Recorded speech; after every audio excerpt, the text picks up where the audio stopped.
Assalamualaikum warahmatullahi wabarakatuh. Alhamdulillahirrabbilalamin. Allahumma salli wa sallim ala sayyidina Muhammadin wa ala alihi wa sahbihi ajma'in wa ba'du. Berjumpa lagi bersama saya Muhammad Ervan di channel banghaji.com. Kita akan membahas lanjutan dari dua video sebelumnya ya. Jika Anda belum tonton silahkan dilihat ya. Video ini dua-duanya berkaitan dengan free software dan open source software ya. Di video pertama yang di bawah itu tentang fatwa MUI mengenai pembajakan, kemudian apa hukumnya begitu ya jika membajak. Kemudian juga yang untuk video yang kedua yang di bagian atas itu adalah saya coba menginventarisir beberapa alasan yang dipakai orang-orang untuk menggunakan software yang tidak berlisensi gitu ya. Kenapa tidak berlisensi tapi bisa digunakan secara full, itu alasannya kenapa. Bahkan ada alasan yang kenapa kok nggak bisa move on dari aplikasi yang berlisensi gitu ya.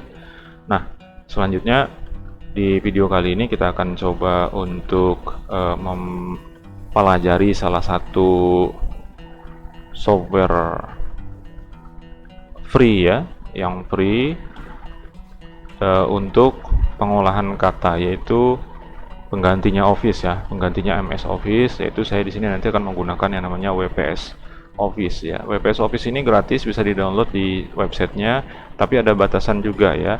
Yang gratis itu ada batasannya gitu ya. Kalau ingin full ya tetap berbayar gitu ya. Hanya saja tidak dibatasi waktu untuk WPS Office ini ya. Saya akan coba perlihatkan dulu ya. Kita ke websitenya ya, seperti ini dari websitenya. Bisa di-download langsung ya untuk Windows dan sebagainya, atau mau versi yang lain silahkan dilihat ya. Nih juga ada ya, seperti ini. Nah, setelah di-download nanti diinstal saja. Di komputer ini saya bahkan tidak ada MS Office ya, jadi saya sudah off menggunakan itu di komputer ini.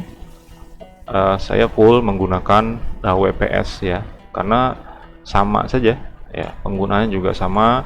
Yang terpenting itu adalah gratis dan kita menggunakannya enak gitu ya, halal gitu. Nah, setelah terinstall saya akan langsung saja ya. Setelah terinstall saya akan buka WPS ya.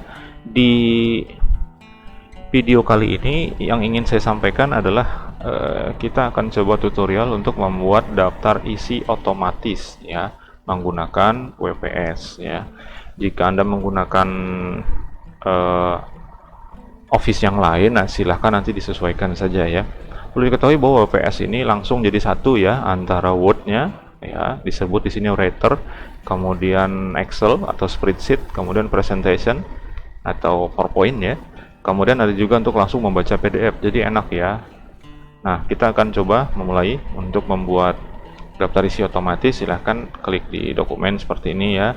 Nah, kemudian kita ambil yang blank. Saya akan coba ganti fontnya dulu ya, supaya lebih enak ya. Saya gunakan Arial saja. Kemudian ukurannya 12 gitu ya. Nah, kemudian saya akan kecilkan dulu supaya mudah size-nya.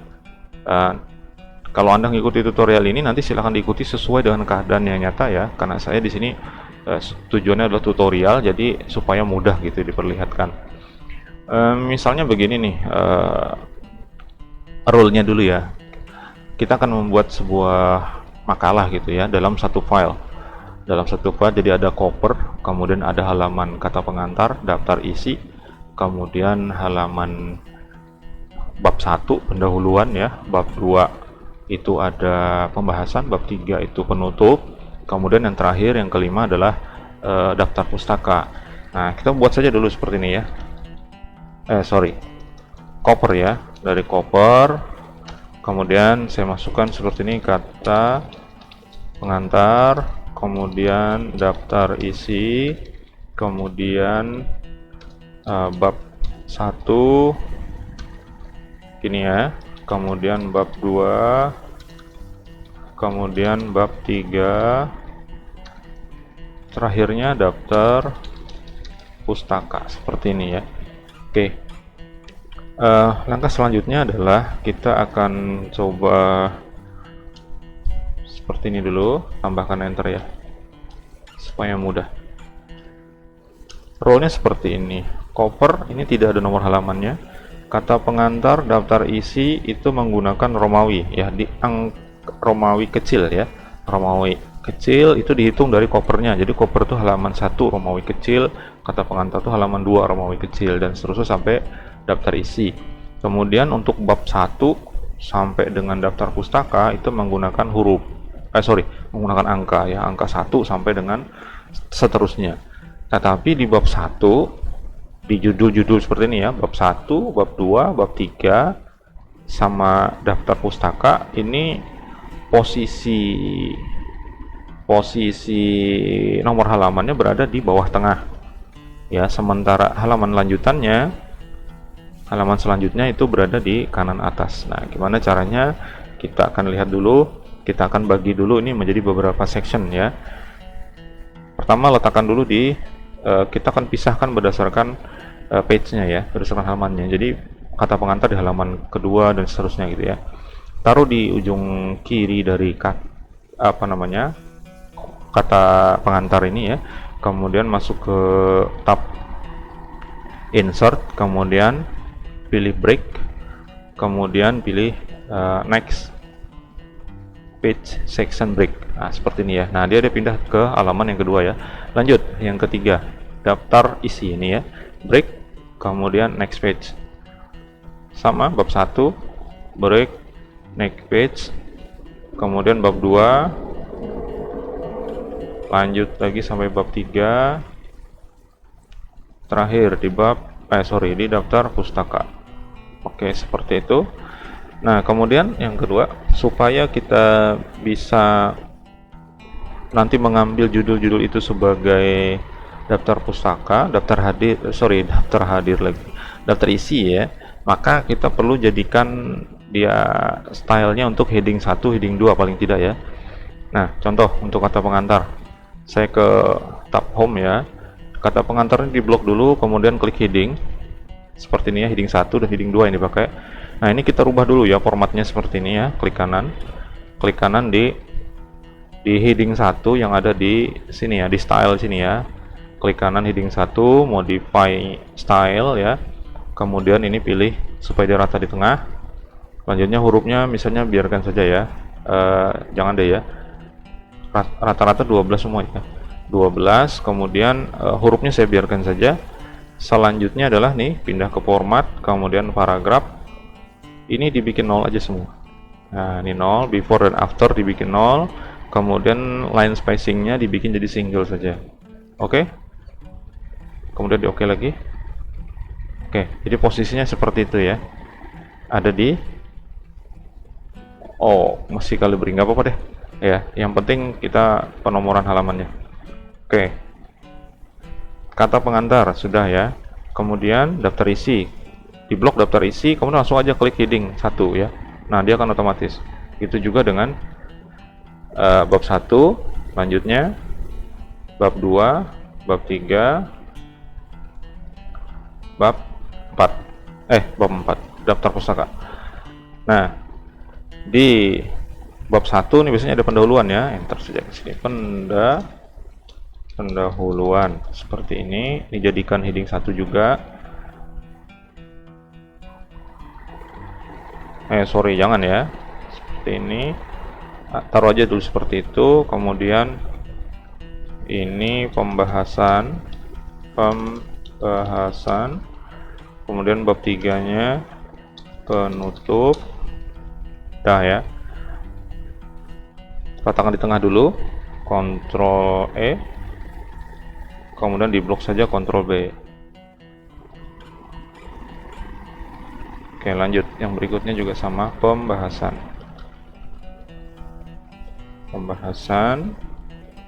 penutup, seperti itu. Daftar pustaka sudah. Kita lanjut. Di bab biasanya ada subbabnya ya. Subbab biasanya saya bikin begini, A,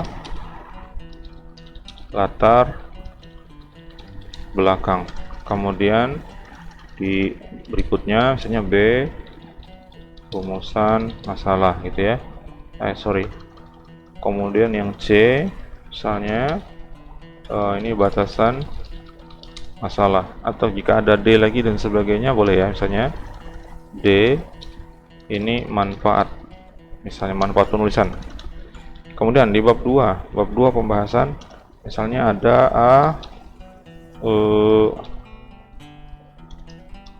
kajian teori. Kemudian yang kedua metode. Ya. Nah, lanjut. Yang ketiga ada pembahasannya. Lanjut lagi untuk penutup, biasanya simpulan, lalu yang ke B saran gitu ya. Nah, sekarang untuk penomoran halamannya kita set dulu di page layout ya, di size, kemudian ke more paper size, di layout, tab layout ini dipindah dulu lah previewnya untuk wall document untuk semuanya, bahwa kita akan set different first page ya, jadi halaman pertamanya itu akan berbeda gitu ya. Saya oke saja seperti itu. Kemudian saya taruh di sini, misalnya ada kata pengantar apa gitu ya. Oke, nah jangan diikuti seperti ini, harus ketik yang benar ya. Kemudian saya masuk ke bagian insert, kemudian klik header dan footer. Oke, seperti ini ya. Nah, di bagian ini untuk halaman yang Romawi kecil tadi ya, ini dimulai dari kata pengantar, daftar isi ya. Oke, di sini dimatikan link to previousnya ya, seperti ini. Kemudian insert page number, posisinya di tengah ya, ini ya, tengah bawah. Kemudian formatnya yang I kecil, lalu dimasukkan di sini current section ya. Oke, seperti ini ya. Jadi ini ada halaman 2. Oke, seperti itu ya. Kemudian di bawah ini yang section 3 ini link to previous ya, saya oke kan, link to previous. Nah, ini formatnya dirubah menjadi I sekian ya. Nah, ini untuk current section. Nah, sudah ya. Jadi halaman 2, 3. Halaman pertama covernya tidak perlu diberi nomor halaman. Selanjutnya halaman yang ke 1 ya, angka 1 ya, di bab 1. Nah, ini page numbernya angka ya, kemudian rebuild page numberingnya di angka 1. Anda enter saja, seperti itu, dah angka 1 ya. Nah, kalau diperhatikan di sini, ini ada angka 1 di judul bab ya, bab 1 pendahuluan. Ini bab 2 ya, di bawah ya, bawah tengah. Kemudian nomor 4 bab 3 penutup juga ada di bawah tengah ya. Daftar pustaka juga ada di bawah tengah. Tinggal kita membuat selanjutnya adalah di halaman berikutnya ini. Halaman berikutnya saya insert page number, kemudian right di pojok kanan atas ya. Nah, ini sejak dari current section ya, saya pilih artinya untuk section 4 ini aja, diokekan seperti itu. Nah, di sini muncul ya, di halaman 1 tadi muncul juga. Nah, ini saya matikan dulu untuk link. Oh ya, sorry, sudah mati ya. Nah, ini kita hapus dulu karena di WPS ini berbeda caranya ya, dengan sedikit berbeda gitu dengan yang di Office ya. Baik, ini sudah ya. Ini halaman 2, di halaman pertama sudah hilang, di halaman yang kedua dia sudah muncul di kanan atas. Kita coba lihat selanjutnya, ini tadi halaman 3 di bawah. pembahasan sampai sini ya. Kita coba buka dulu deh.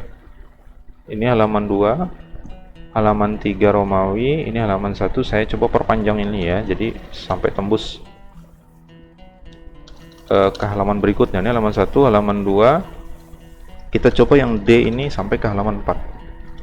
Ke halaman 3 ya. Harusnya dia juga muncul di sebelah kanan. Nah, seperti ini ya, sebelah kanan.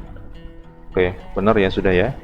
Selanjutnya untuk yang bab 2, ini belum kita set tadi ya. Metode, kemudian ini ada pembahasan. Nah, ini sudah betul bab 2 di bawah posisinya, bawah tengah. Nah, sekarang yang di sini kita set ya. Ini klik saja 2 kali seperti ini untuk membuka, mengaktifkan section headernya ya. Nah, saya masukkan di sini insert, kemudian masukkan di sebelah kanan current section juga ya.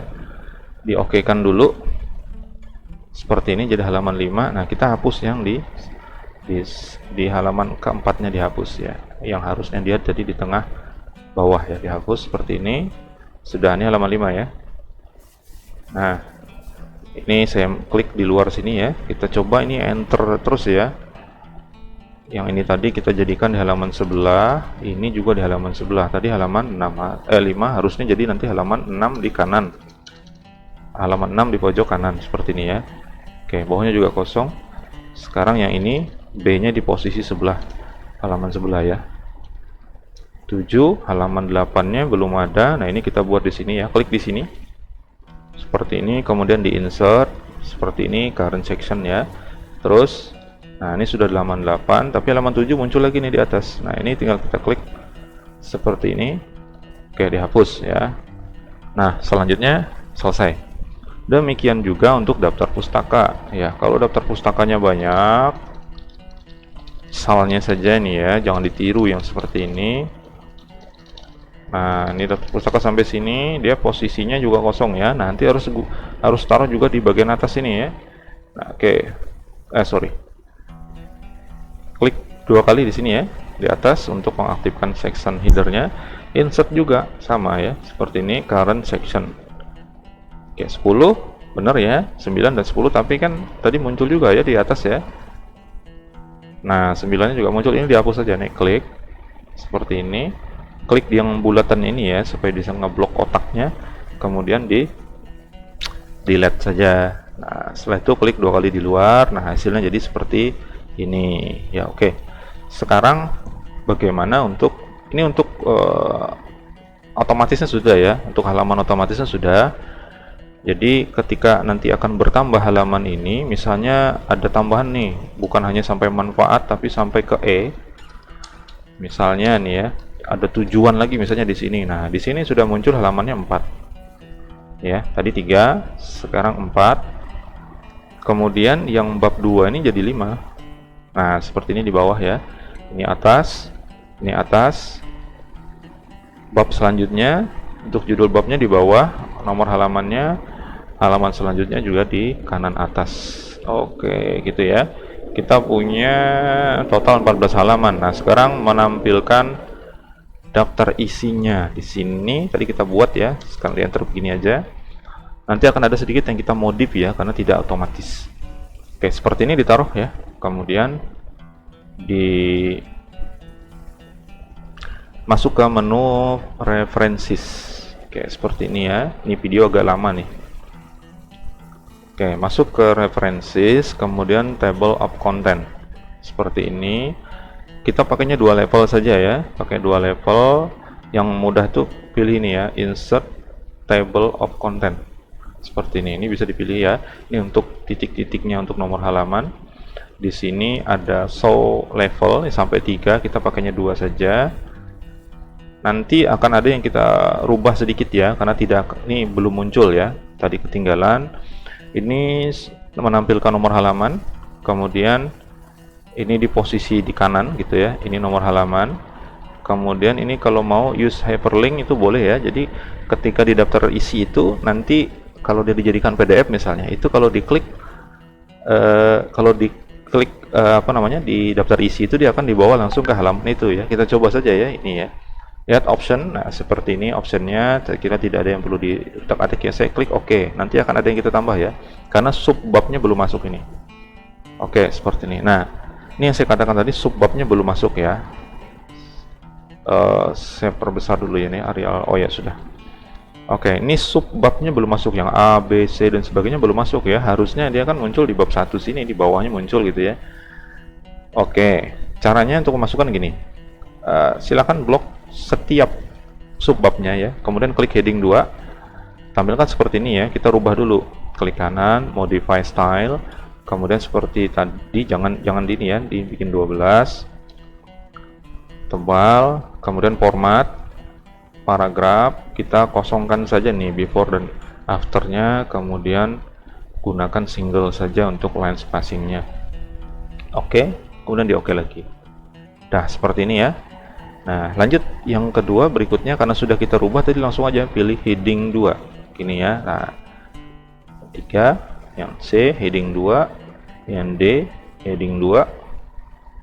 Kemudian langsung saja juga untuk yang selanjutnya ini, karena kita sudah set ya, seperti ini.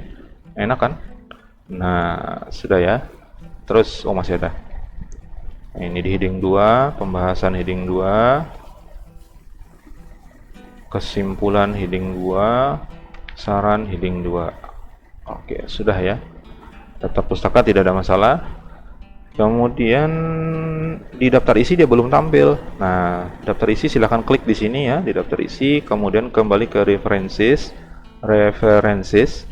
kemudian update table of content. Nah, pilihannya seperti ini ya. Ini ada update untuk page number only, hanya nomornya saja yang dirubah. Atau kalau strukturnya ini sekalian nih ya, update entire table, jadi semuanya sekarang oke saja. Nah, seperti ini ya, mantap kan? Latar belakang dan sebagainya sudah ada tuh halamannya sesuai dengan yang kita atur tadi. Permasalahannya adalah bab 1 seperti ini, hanya bab 1 padahal ada pendahuluan. Bab 1 pendahuluan, bab 2 pembahasan, bab 3 penutup tadi ya. Nah, ini mainnya akal-akalan ya, mainnya akal-akalan. Jadi pendahuluan dimasukkan di atas seperti ini ya, karena kalau di bawah ini kita bikin heading, sorry ya, saya set ya ke home, saya bikin heading 1 seperti ini, kemudian tabelnya saya refresh, dia akan muncul di bawah ya, di references table, kemudian update entire. Nah, dia pendahuluannya berada di bawah. Nah, caranya gimana? Ini jangan dijadikan heading ya, dijadikan biasa saja. Saya Ctrl Z dulu ya, ini biasa. Kemudian di sini saja dimasukkan. Nah, ini pendahuluan gitu ya. Cek, kita ke sini, cek di sini, kemudian update entire table. Nah, dia bab 1 pendahuluan. Tapi di formatnya dia harus ada di bawah, maka ini gampang saja. Ini kita putihkan.